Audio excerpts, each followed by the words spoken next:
안녕하십니까. 매일 아침 조간신문의 주요 기사를 딱딱 풀어서 해석해드리는 조간 딱풀 1월 21일 목요일에 인사드립니다. 오늘 조간 일면 톱은 일제히 조 바이든 미국 46대 대통령 취임식 기사입니다. 조선일보 보시면은 바이든 미국의 새날이 밝았다. 미국 제46대 대통령 취임. 자, 모든 언론이 바이든의 취임 기사를 실었는데 바이든 미국 입장에서 보는 바이든의 취임 여러 가지 의미가 있겠죠. 트럼프 시대를 마감하고 코로나에 잘 대처하고 오늘 명령 1호가 마스크 착용 이런 것이라는데 이것을 우리 입장에서 한국 입장에서 보면은 아무래도 한미 관계가 앞으로 어떻게 전개될지 그리고 미국과 북한 트럼프와 김정은은 몇 차례 회담도 하고 했는데 어떻게 될지 북한 핵무기에 대한 대응 전략은 어떻게 변할지 그런 문제들이겠죠. 바이든은 일단 민주당 소속이지만 공화당 소속이었던 트럼프보다도 더 이 북한 핵무기에 대해서는 강경한 것 같습니다. 그래서 한국은 어떻게 대응을 해야 될지 이 문제가 가장 중요할 텐데 동아일보 일면 보시면은 바이든의 미국은 대북 정책을 재검토하겠다. 트럼프와는 달리하겠다. 그런데 우리나라는 대북 원년 멤버 정의용 국가안보실장이었죠. 정의용을 외교장관 후보자로 복귀시켰습니다. 일종의 엇박자가 나는 거죠. 바이든은 북한과 관계 재설정. 그런데 문재인은 아니야. 옛날에 정의용이 잘했으니까는 트럼프 시절에 잘했으니까 또 정의용으로 할 수 있을까? 이렇게 해서 인사를 했다. 이런 분석인데 이 미국의 블링컨 국무장관 지명자는 북한 문제가 지금 더 악화되어 있다. 이렇게 이야기하면서 톱다운 방식을 적고 톱다운 방식은 양국 정상이 먼저 회담을 해서 그 아래로 내려보내는 것이죠. 그것을 적고 대북 제재를 강화하겠다 이런 점을 시사를 했는데 한국은 오히려 트럼프와 북한 핵에 대해서 성과가 있었다. 그것을 개성하자 이렇게 설득을 할 것 같아. 자, 이런 기사입니다. 상당히 좀 어떻게 보면은 옆박자가 따로 가는 그런 기사인데 그런 내용인데 한국일보도 바이든 취임식 날 정의용의 귀환 평양 워싱턴 조율 특명 이렇게 특명을 받았다고 하는데 이 조율이 가능할까요? 트럼프 때 했던 방식 그대로 이것을 적용을 한다면은 과연 이것이 서로 이야기가 될지 청와대 퇴임 6개월 만에 국가안보실장 하다가 퇴임해서 6개월 만에 외교장관으로 복귀를 했는데 북한 핵에 대해서 협상의 주도권을 갖겠다는 인사다. 자, 그런데 그게 과연 가능할까? 이런 이야기입니다. 정 후보자 기용은 바이든 행정부 출범에 대한 청와대의 또 위기감도 반영됐다. 이런 평가도 있습니다. 정상급 소통을 중시했던 트럼프와 달리 바이든은 정통 외교관 그룹인 국무부에 다시 힘을 실어줄 거니까 최근까지 남북, 북미 소통을 주도해온 외교부 출신 정영희 후보자다. 이런 판단을 했을 수도 있다. 자, 이건데 전 반대 이야기도 있습니다. 일단 지금 문재인이 이렇게 해서 외교 용병실이 효과를 발휘하면 좋겠지만 지금 그럴 가능성이 상당히 낮고 서로 엇박자를 내고 있기 때문에 거기다 또 외교장관 교체에 대해서는 부정적인 시각도 있죠. 다른 시각도 있습니다. 이것을 바로 외교장관 교체가 대미국, 대바이든 맞춤용 교체가 아니고 오히려 대북한, 대김여정 맞춤형 개각이다. 이런 지적이 나오는 겁니다. 어제도 제가 잠깐 말씀드렸지만은 지금 교체가 되는 강경화 외교부 장관은 문재인 정부 초기부터 같이 했죠. 그래서 K5 또 오경화 이런 이야기가 있었습니다. 왜냐하면 5년 내내 문재인 5년 내내 같이 외교장관을 할 것이다. 그런 이야기가 바닥에 있었고 또 얼마 전에 공개된 바에 따르면 문재인 일정에 따르면 문재인 대통령 부부가 가장 자주 식사를 빈번히 한 인물도 바로 강경하다. 그래서 강경화는 끝까지 갈 거다 했는데 한 달 전에 강경화 장관이 이런 이야기를 했었죠. 이 코로나 사태가 북한을 더 북한답게 만들고 있다. 이런 이야기를 했습니다. 부정적으로 이야기했죠. 그때 바로 북한 김여정이 협박을 하고 나섰습니다. 끝까지 책임 묻겠다. 이런 식으로 해서 협박을 했는데 조선일보 6면 하단을 보시면 강경화 경질 김여정 데스노트에 당했나? 김여정이 만든 살생부에 당했나? 이겁니다. 작년 6월쯤에도 김여정이 개성남북연락사무소 폭파 그 시점에 상당히 강한 어조로 우리 당국자들을 비판을 했죠. 그때 김현철 통일부 장관, 정경도 국방부 장관이 물러났는데 그때 김여정의 살성부였다. 그런 이야기가 나왔는데 이번에 다시 강경화를 경질을 하니 김여정 데스노트에 당했나 이런 이야기가 나오는 겁니다. 김여정 이렇게 이야기했죠. 김여정이 강경화 장관을 콕 집어서 북남 관계에 더더욱 서산한 냉기를 불어오고 싶어 몸살을 앓는다. 두고 기억하겠다. 그렇게 하면서 주제 넘어 망언을 했다. 정확히 계산돼야 할 것이다. 이렇게까지 이야기를 했습니다. 김여정에게 찍히면 무사하기 어렵다. 이런 말이 관가에서 나돌고 있고 김여정 데스노트란 말이 돌고 있는데 결국 어떤 미국 맞춤형, 미국의 조 바이든 체제에 맞춰서 외교장관을 교체한 것이 아니고 김여정, 북한의 눈치를 보느라고 야당에서는 하명 개각, 김여정 하명 개각 이런 이야기까지 나오고 있습니다. 또 어제 외교부 외에 문화체육관광부 또 중소벤처기업부 장관이 교체가 됐죠. 혼술에서 어제 분석을 해드렸습니다. 순장조로 채웠다. 순장조. 과거에 중국의 황제가 죽으면은 거기 따라서 무덤에 들어가는 사람들이 있었죠. 순장조가 채웠다. 그런 분석을 해드렸는데 그리고 또 레임덕 개각이라는 말도 제가 들었습니다. 오늘 조간신문도 일제히 그런 부분들을 지적을 하고 있습니다.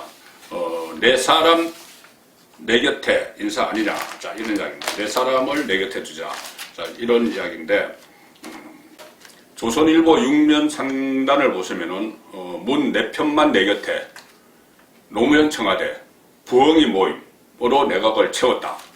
부엉이 모임은 어제 제가 설명해 드린 대로 부엉이 바위, 노무현 전 대통령이 극단적 선택을 했던 봉하마을에 부엉이 바위 또 부엉이처럼 밤잠 자지 않고 문재인 정권을 지키자. 그래서 친문 사람들이 결성을 했던 조직입니다. 그 사람들로 내각을 다 채웠습니다. 결국 이렇게 되고 나니 18개 부처 가운데서 13명이 예전에 청와대, 노무현 정부 청와대 동료 또는 대신 캠프 출신 장관 18명 중에서 13명이 다 내 사람 내 곁에 이렇게 인사를 한 것이죠. 그리고 인사 때마다 자질, 전문성 논란이 일어났는데 또 장관 3분의 1이 국회의원을 겸직하게 됐다. 특히 국회의원들, 황희, 건칠성, 이번에 어제 새로 임명된 사람들 국회의원들이죠. 국회의원들은 인사청문회를 좀 무난히 통과하는 자기들끼리 서로 봐주기 때문에 그래서 국회의원들이 많이 임명을 하는데 3분의 1이 국회의원 겸직. 그래서 이것은 그렇게 되면 상권 분립 훼손 아니냐 이런 이야기도 나옵니다. 행정부가 입법부로 같이 해버리니까. 문재인 대통령은 작년 신년 회견에서 그런 이야기를 했습니다. 4월 총선이 끝나면 야당 인사를 뽑아서 협치 내각을 만들겠다. 이렇게 이야기했지만 말뿐이었죠. 그런 적 한 번도 없습니다. 여권에서는 이런 말이 나옵니다. 문재인 대통령이 노무현 전 대통령의 임기 말을 지켜봤기 때문에 마지막까지 레임덕 현상을 방지하기 위해서 배신하지 않을 정치적 동지 또는 믿을 만한 사람을 곁에 두려고 한다. 이런 말이 나오고 있습니다.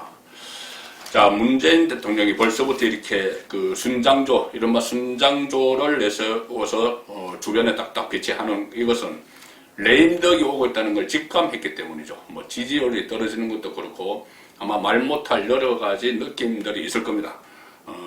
그리고 특히 4월 7일 서울시장, 부산시장 보궐선거가 있는데 거기서 정권이 민주당이 패배하게 되면은 국정 운영의 동력은 완전히 상실되죠. 거기다 그때부터 바로 내년 3월에 있는 대통령 선거 국면으로 들어가기 때문에 그렇게 되면은 여당에서도 등을 돌립니다. 지금까지 그래왔죠. 차별화를 위해서 정권 창출, 대통령 선거를 대비해서 차별화를 합니다. 힘이 떨어진 정권과. 그렇게 되면은 문재인 대통령은 4월부터 시작해서 무려 1년 가까이 1년 이상 임기는 5월까지죠. 내년 5월까지죠. 선거는 3월이고 대선은 1년 이상 식물 대통령으로 지내야 되는 그런 처지에 빠지게 됩니다. 식물 대통령으로. 그래서 지금 벌써부터 지금 청와대를 내각체제, 청와대와 내각을 다 이 친정체제, 청와대와 내각을 친정체제로 딱딱 구축을 하고 있는 것이고 이것은 결국 레임덕을 막기 위해서 안간힘을 쓰는 것이다. 그렇게 분석을 할 수가 있습니다. 그렇지만 이렇게 안간힘을 쓰지만 이미 여러 곳에서 권력은 줄줄이 새고 있습니다. 권력 누수 현상이 일어나고 있는데 문재인 정권을 버텨온, 그리고 지금도 버티고 있는 가장 강력한 힘 중에 하나는 검찰 내부의 친정권 검사들입니다. 윤석열 검찰총장과 맞서온 친정권 검찰이죠. 일종의 소위 말해서 추미애 사단 이렇게 불렸던 인물들입니다. 그 전에 조국 사단, 추미애 사단 이렇게 불렸던 친정권 검사들이 이 윤석열과 맞서오면서 문재인 정권의 버팀목 중에 하나였는데, 최근에 이 상황이 좀 이상해졌습니다. 친정권 인물의 대표적인 검사 간부는 이성윤이죠. 이성윤 서울중앙지검장입니다. 문재인 대통령과 경희대 법대 동문이고, 또 문재인 대통령이 민정수석을 할 때 노무현 정권 때 그때 특감 반장 이런 것을 하면서 문재인 대통령의 신뢰를 한 몸에 받고 있는 인물입니다. 추미애 장관도 그렇게 했고요. 자, 근데 이성윤도 지금 레임덕에 빠지는 그런 모습을 보이고 있습니다. 그동안 윤석열 검찰총장과 거의 맞짱을 뜨면서 어떤 그 조직을 좀 장악했다, 그런 이야기들이 있었는데, 검찰을 한쪽 부분을 장악을 했다고 했는데, 지금 문재인 대통령이 임기 후반기로 가면서 이성윤의 힘도 떨어지는 것 같습니다. 자, 조선일보 신면 하단 기사를 보시면은 수사팀 전원 이성윤 찾아가서 한동훈 무혐의 왜 결재 안 나, 이런 기사가 있습니다. 이 수사팀은 채널A 또 한동훈 사건을 수사했던 서울중앙지검, 바로 이성윤이 지휘하는 거기에 있는 수사팀인데, 이성윤을 찾아가서, 중앙지검장을 찾아가서, 방에 찾아가서 왜 우리가 한동훈 이 무혐의 처리해야 된다고 하는데 안 하느냐, 야, 왜 결재를 안 해줬느냐, 그렇게 집단 항명을 했다는 이야기입니다. 서울중앙지검의 채널A 사건 수사팀이 있죠. 그 검사 전원이 이 사건에서 한동훈과 채널A 이동재 기자가 서로 이렇게 내통을 해서 그 신라젠 사건의 이철희 씨를 올가매려고 했다, 그런 거 유시민을 잡기 위해서 그런 이야기들이 있었죠. 그런데 아무리 그 사건 수사팀 검사들이 그 수사를 해봐도 한동훈은 무혐의다는 겁니다. 그때 녹음 내용 가지고 이야기가 있습니다. 녹음 내용 다 들어봐도 그런 흔적이 없다. 그래서 한동훈 무혐의다. 이것을 그 중앙지검장에게 올렸는데, 이성윤에게 무혐의 의견으로 올렸는데 결재를 하지 않고 있다는 겁니다. 그래서 집단 항명을 한 것인데, 중앙지검 형사 1부가 이것을 수사를 했죠. 그래서 지난달 12월에 한동훈 검사장에 대한 무혐의 이유가 담긴 100쪽짜리, 무려 100쪽짜리 분량을 보고서를 올렸습니다. 이성윤에게. 그런데 이성윤이 이것을 장기간 갈아뭉갰죠. 여기 앞서서 형사 1부에 앞서서 최성필 2차장, 서울중앙지검 최성필 2차장도 채널A 사건 기록 전체를 다 검토한 뒤에, 이성윤이 다시 한번 봐 해서 다 검토한 뒤에 마찬가지로 수사팀과 마찬가지로 한동훈은 무혐의 해야 된다 이렇게 올렸는데, 그것까지도 묵살하고 있었다는 겁니다.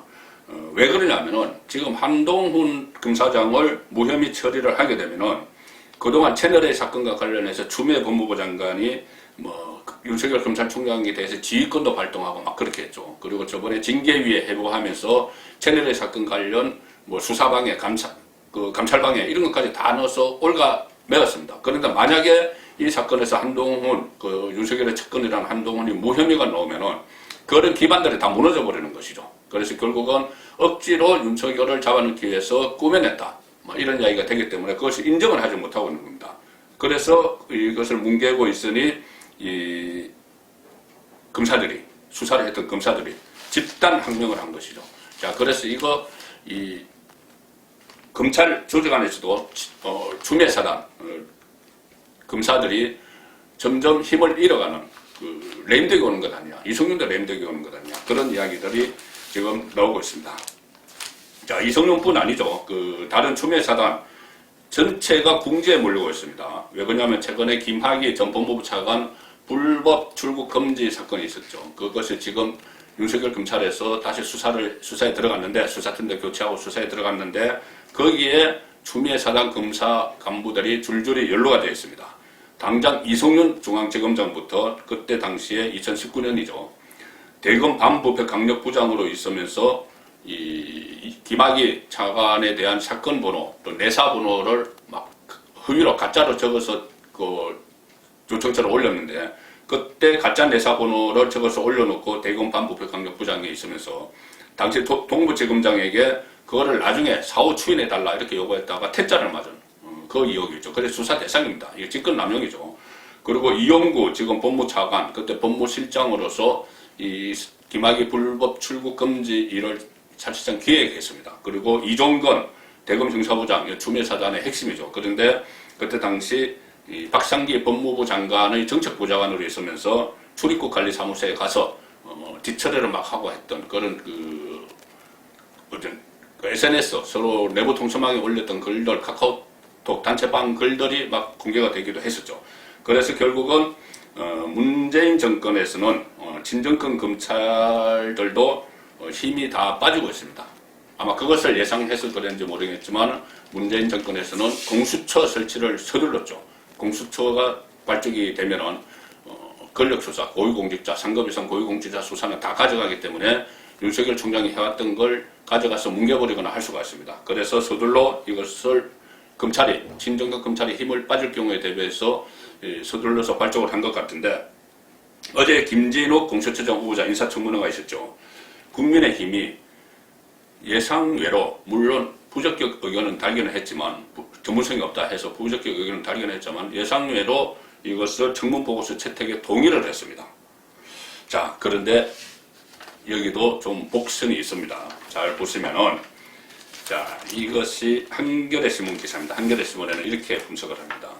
반대하던 국민의힘 제2 윤석열 은근기대 김진욱에게 은근기대 초대 공수처장 예상 밖으로 순항했다. 원래 국민의힘이 공수처는 문재인 정권의 옹이기관이 될 것이다. 강력히 반대해 왔는데 예상외로 뭐 반대 의견만 붙이고 공수처장 김진욱은 통과시켰다. 그래서 그것이 혹시 이 김진욱이 제2의 윤석열에 대해서 정말 살아있는 권력을 수사하려는 할 수도 있다는 그 기대감 때문에 아닌가. 자, 그런 시각으로 지금 한겨레는 보도를 하고 있습니다. 이 김진욱 후보자가 정치적 중립성과 공정성은 공수처의 생명줄이다. 뭐 이러면 인사청문회에서 그런 말을 했기 때문에 야당도 좀 헷갈려 하는 부분이 있었다는 겁니다. 그래서 법조인 특유의 법치주의에 입각해서 김진욱이 윤석열처럼 제2의 윤석열이 돼서 정치적 신념, 소신을 밝히지 않고 그냥 그대로 수사를 하는 것 아니냐. 어느 정권에도 치우치지 않고 살아있는 권력, 문재인 정권도 수사하는 것 아니냐. 그런 기대가 국민의힘에 있는 것 같아. 자, 이렇게 이야기했는데 이렇게 뭐 이야기하는 의원이 있었다고 합니다. 국민의힘 관계자 중에서. 그런데 그럴 사람이 있었다면 문재인 대통령이 임명하지도 않았겠죠. 두 사람을 추천했고 추천 과정에서도 민주당이 다 주도적으로 했는데 임명하지도 않았겠죠. 자, 그래서 제가 복선이라고 말씀드리는 거는 공수처장이 오히려 상징적인 인물이 되어버릴 가능성이 있습니다. 공수처 수사를 하는데 그 대신에 공수처 차장이 등장할 가능성, 차장이 실세로 등장할 가능성이 있는 거죠. 이 이야기는 그전부터 있었습니다. 공수처 차장이 함정이다. 이건데 처장은 거의 상징적인 역할에 머물고 차장이 실권을 가지고 권력 수사를 막는, 가져가서 뭉개거나 축소해버리는 그런 역할을 할 것이다. 이전부터 있었고, 그리고 특히 민변 출신, 민주사회를 위한 변호사 모임, 민변 출신이 차장은 물론이고, 현재 검사로, 공수처 검사로 대거 들어가서 이 권력 수호대 역할, 문재인 수호대 역할을 할 것이다. 호위무사 역할을 할 것이다. 그런 분석이 있었습니다. 자, 그 분석이 오늘 세계일보에 비쳤습니다. 이면인데 수사 실무 맡을 차장 인선 진통 예고, 검사 선임도 적극 선종. 공수처 처장보다 차장이 더 중요할 수가 있습니다. 공수처 처장은 인사청문회도 거쳐야 되기 때문에 다 노출되는데 차장은 별로 노출도 안 되죠. 노출도 안 돼서 민변 출신이나 친정권적인 사람을 딱 앉혀놓으면은 거기서 다 하는 거죠. 지금 앞으로 사무 처리를 위한 행정직원 선발, 그리고 차장 1명, 공수처 검사 23명, 수사관 40명을 인선을 해야 되는데, 이 공수처장은 판사나 검사, 변호사 같은 법조계 재직 15년 이상의 경력이 조건이다. 처장이 제청해서 대통령이 임명을 합니다. 처장이 제청을 해서 대통령이 임명하지만 모든 중요한 자리가 그렇습니다. 그 기관의 장이 제청을 해서 대통령이 임명을 하지만은 실제로는 제청은 그냥 형식 절차입니다. 청와대에서 다 하는 것이죠. 청와대에서 차장을 딱 골라서 형식적으로 김진욱 처장의 제청을 거쳐서 임명을 하면은 그 차장이 이 모든 실권을 쥐고 정권 수호에 나설 것이다. 이것이 많은 법조인들도 야당의 시각입니다. 민변 출신으로 그 검사들도 다 채워질 가능성이 있고 이런 상황에서 또 김진욱 그 처장조차도 그런 이야기를 했죠. 공수처 수사 대상 1호 윤석열이 되느냐 하는 그 모든 가능성을 열어놓고 있다. 뭐 그런 이야기까지 했기 때문에 앞으로 공수처가 어떤 모습으로 또 살아있는 권력에 대해서 대할지 그 부분도 관전 포인트가 되겠습니다. 오늘 조간답글 마지막 기사입니다. 박근혜 전 대통령 최근에 본인의 의지와는 전혀 상관없이 소환이 됐었죠. 문재인 정권에서 정치적으로 이용을 하기 위해서 전직 대통령 사면론을 꺼냈다가 내부 반발이 너무 심하니 덮어버리는 그런 과정에서 그 소환이 엉뚱하게 박근혜 전 대통령이 소환이 됐었는데 어제 실제로 언론의 카메라에 포착이 됐습니다. 많은 신문에서 이 사진을 실었는데 동아일보 12면 사진입니다. 아래 보시면은 휠체어 타고 이동하는 박근혜 전 대통령 서울 성모병원에서 박근혜 전 대통령이 병원 관계자 안내를 받으며 휠체어를 타고 이동을 하는 이 사진이 어제 포착이 됐습니다. 박근혜 전 대통령이 수감되어 있는 서울구치소에서 박근혜 전 대통령을 호송 때 병원에 18일 날 병원에 갈 때 호송할 때 동행했던 그 교도관이 확진 판정을 받았습니다. 그래서 법무부가 일단 다시 검사를 하니 박근혜 전 대통령은 음성이 났는데 그래도 예방 차원에서 수감 장소를 서울 성모병원으로 옮겼다. 서울 성모병원은 2019년에 박근혜 전 대통령이 상당한 어깨 수술, 어깨 통증을 호소하면서 수술을 했던 그 장소죠. 조간 딱풀이었습니다.